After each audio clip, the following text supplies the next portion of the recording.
माननीय सदस्य राजेश कच्छप जी। धन्यवाद अध्यक्ष महोदय। अध्यक्ष महोदय, मैंने जो प्रश्न किया है महोदय, जवाब भी आया है महोदय। खंड 1 में हमने जो सवाल किया है कि राज्य के 49 अंचलों में अंचलाधिकारियों का पद रिक्त है महोदय, और 72 सीओ रैंक के पदाधिकारी मुख्यालय में बैठकर सरकारी वेतन एवं अन्य सुविधाएं ले रहे हैं।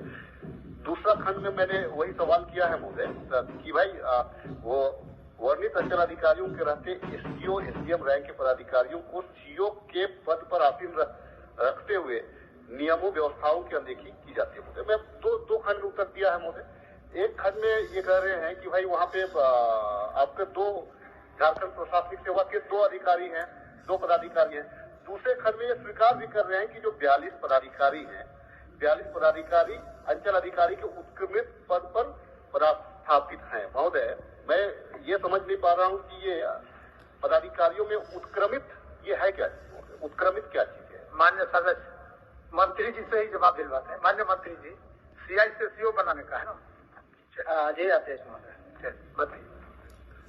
तो इसमें तो स्पष्ट जवाब हम लोग ने दिया। 72 सीओ रैंक के पदाधिकारी मुख्यालय में बैठकर वेतन उठा रहे हैं। ऐसा कोई मामला नहीं है अध्यक्ष महोदय। सीओ रैंक के कोटि के 2 पदाधिकारी पदनापन हेतु पदच्युत हैं।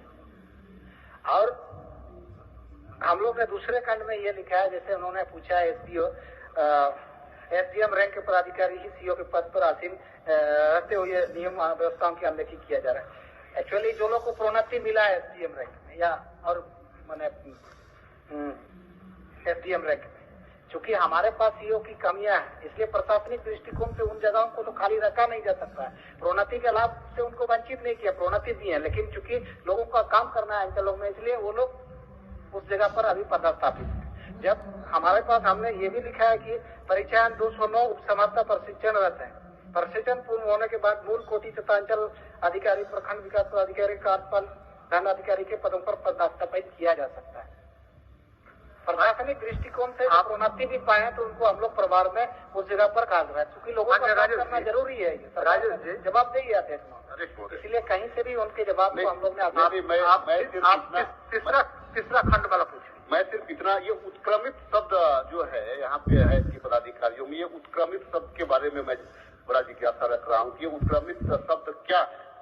ये इस विभाग में पदोन्नति के लिए पद मतलब कोई नया पद सृजन करने का कोई सरकार ये रख रही है कि ये उत्क्रमित क्या है? ऐसा नहीं है अध्यक्ष महोदय। उत्क्रमित कहने का मतलब इसको व्यवहारिक रूप से कहा गया है कि वो पद में ऊंचे पद पर चले गए, उत्क्रमित हो गए, उसके बावजूद भी वो माने नीचे के पदों पर वो कार्यरत है प्रशासनिक दृष्टिकोण से। यही है, इसमें कोई पद सृजन की बात नहीं है, बल्कि उत्क्रमित मतलब प्रोन्नति के बाद भी वो काम कर रहे हैं।